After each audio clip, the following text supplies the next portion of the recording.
우거진 숲풀들만큼이나 그곳에 오랫동안 있었던 비밀이 세상에 드러난 것.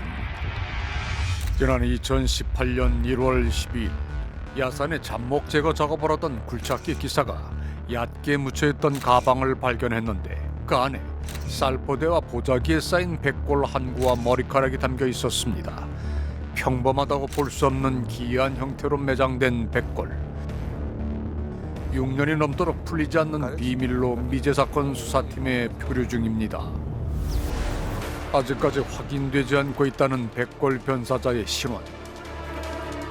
백골과 함께 발견된 것은 시신을 담았던 물건들뿐만이 아니라 유기 당시 시신이 착용하고 있던 것으로 추정되는 의류품들도 있었습니다.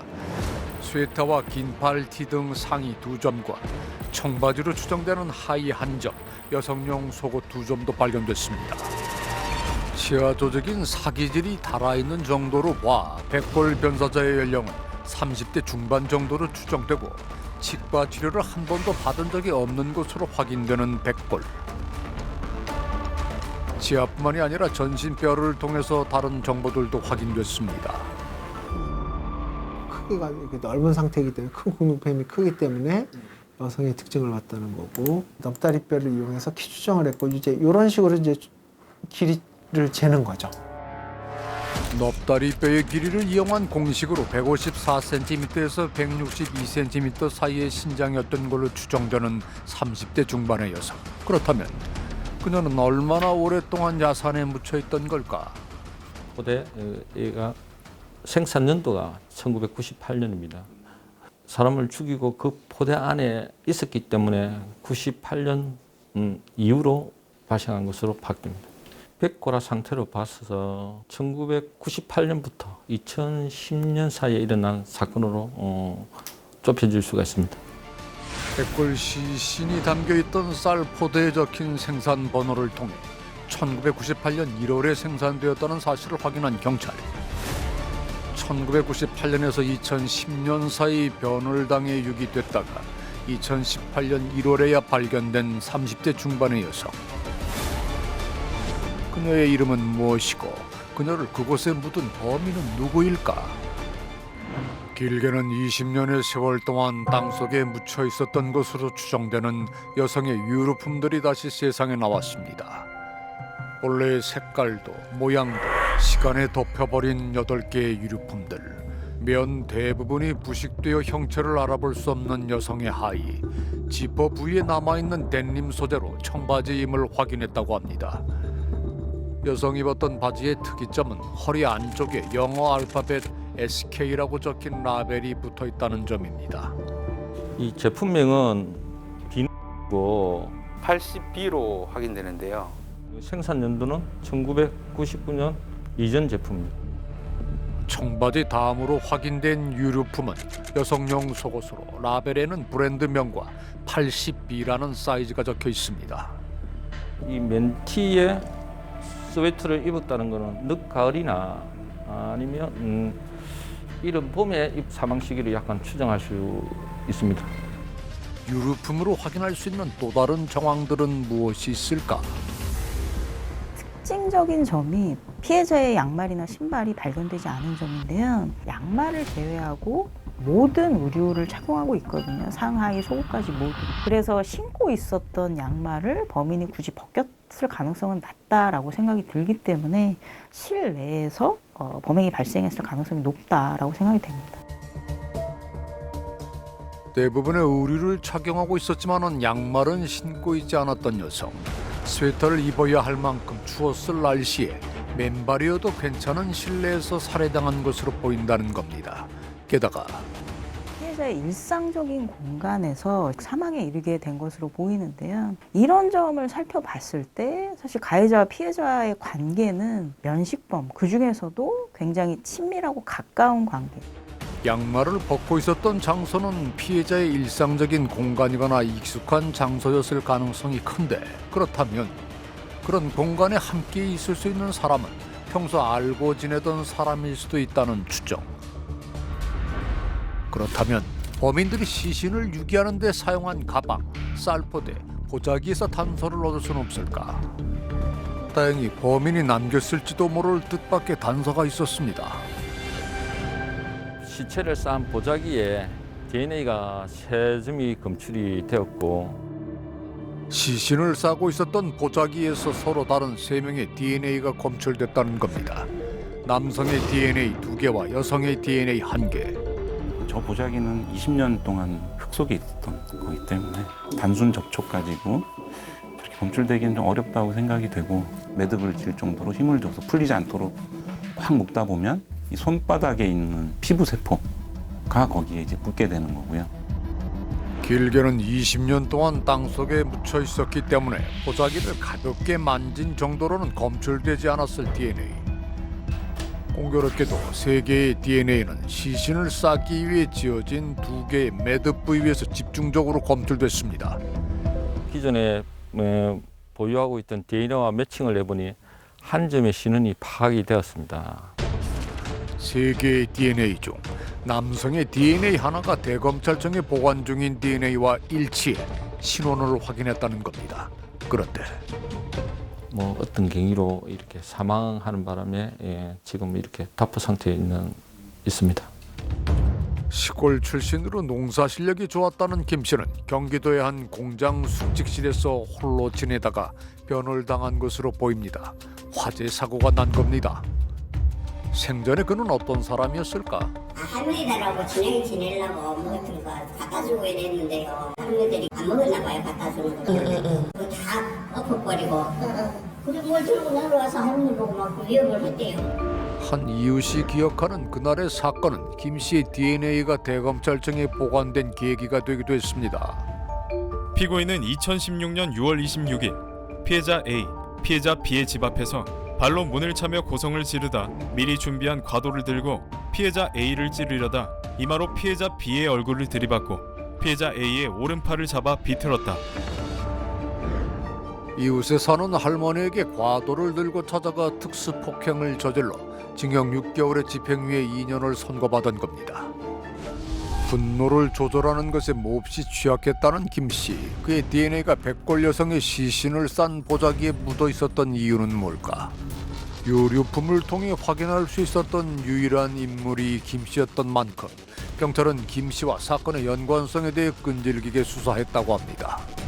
한 1년 이상 정말 너무 많은 이 수사를 했는데 일단은 합천 자체를 모른다고 했습니다.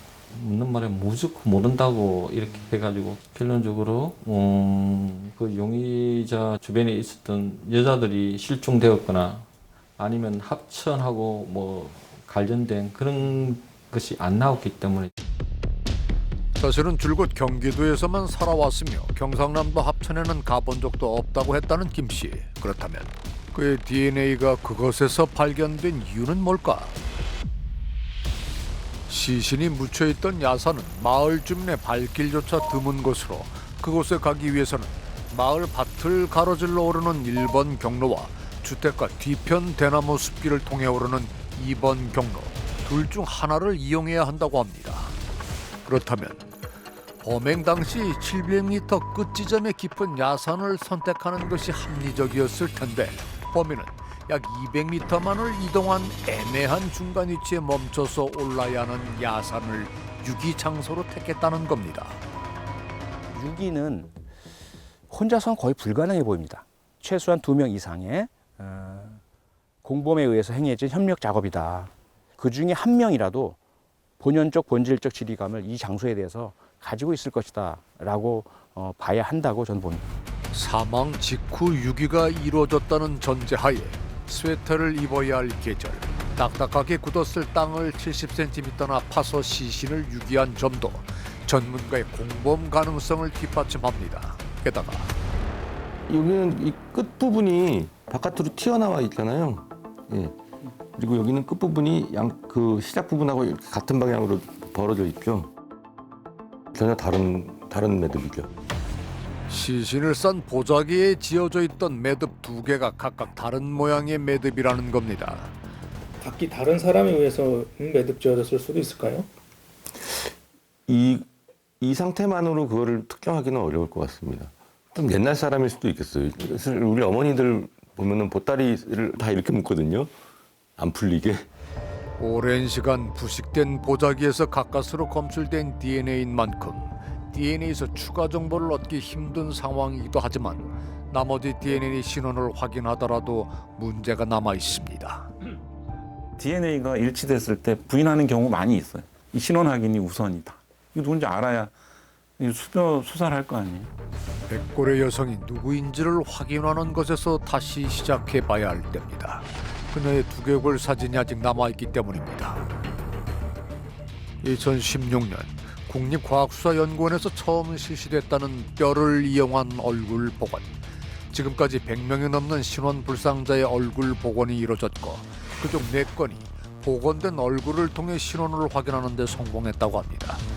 백골의 여성도 얼굴 복원을 시도해 볼 수 있지 않을까? 백골 여성의 얼굴을 복원하는 시도 앞에는 분명 많은 장애물이 기다리고 있을 겁니다. 그 어려운 도전을 앞두고 있는 한승호 교수는 2001년 우리나라 최초의 천주교 신부인 김대건 신부의 얼굴을 성공적으로 복원한 이력이 있는 얼굴 복원 분야의 권위자입니다. 길게는 26년 전 사라져버린 여성의 모습이 완성되면 누군가 그녀를 알아차릴 수도 있지 않을까? 그런데 장기 실종자를 찾는 제보들 중에서 합천 백골 시신과의 유사성을 검토하던 중 한 제보가 눈에 띕니다. 경상남도 울산에서 살고 있던 언니가 2001년에 실종됐다는 제보네요. 제가 막내고 오빠 그 위에 이제 언니인데 그 우리 형제 중에서 그 언니랑 저랑 제일 친했거든요. 호적상 이름이 이순길인데 집에서는 이순옥으로 불렀어요. 집에서는 주로 이순옥으로 불렸다는 그녀는 42살이었던 2001년도에 실종됐다고 합니다. 백골 여성의 연령은 오차 범위까지 고려하면 30대 중반에서 40대 초반까지도 가능하기 때문에 이순길 씨와의 나이와도 얼추 일치합니다. 속옷 사이즈까지는 확인되지 않았지만은 152cm에서 154cm 정도의 왜소한 체격이었다는 이순길 씨. 백골 여성의 추정 신장 범위 안에 가까스로 들어옵니다. 그 외에도 백골 여성과 마찬가지로 치과 치료를 한 번도 받아본 적 없다는 공통점이 있었습니다. 23년 전인 2001년 여름 사라졌다는 이순길 씨.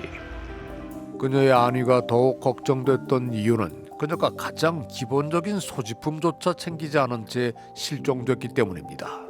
주민등록증이 집에 있었는데 가출을 할 의도가 있었다면 그런 것 정도는 기본이니까 챙겨오지 않았을까 이런 생각도 들거든요. 정말 자기가 스스로 어딘가를 갈 수 있는 자유로운 몸이라면 이렇게 안 온다고는 연락 안 하고 안 할 수는 없다고 봐요. 저는 저한테라도 그렇게 할 것 같아요. 저는. 알 수 없는 이유로 가출 신고가 누락됨에 따라 전국에서 변사자가 발생할 때마다 가족관계를 확인할 기회도 번번이 놓쳐왔던 걸로 보이는 이순길 씨 가족. 백골의 여성이 그들이 애타게 찾았던 순길 씨일 수도 있을지 확인해 봐야 하는 이유이기도 할 겁니다. 아프고 또 두렵지만 순길 씨를 찾는 일을 멈출 수가 없다는 동생들. 그러는 사이 한승호 교수의 얼굴 복원 작업이 마무리됐습니다. 우리가 그토록 찾아 헤맨 여성의 얼굴이 나타났습니다. 이순길 씨의 얼굴과 복원한 백골 여성의 얼굴을 비교해본 전문가는 어떤 의견일까? 상당히 많이 비슷할 것 같아. 저는 이제 이분을 룰아웃 할 수 없다고 저는 과학적으로 판단을 합니다. 이분이 맞다가 아니라 이분은 현재 이분이 갖고 있는 형태소에 맞아 들어가요. 눈과 코는 비교해 볼 수 없는 상황이지만 도드라진 입모양과 턱 부분에서 유사성이 확인된다는 겁니다. 지난 3월 26일 이순길 씨의 동생들은 혹시 모를 가능성을 염두에 두고 DNA를 채취했습니다. 결과가 나오는 데까지 걸리는 시간은 약 한 달. 순길 씨 가족들에게는 지난 23년만큼이나 길게 느껴질 시간일 겁니다.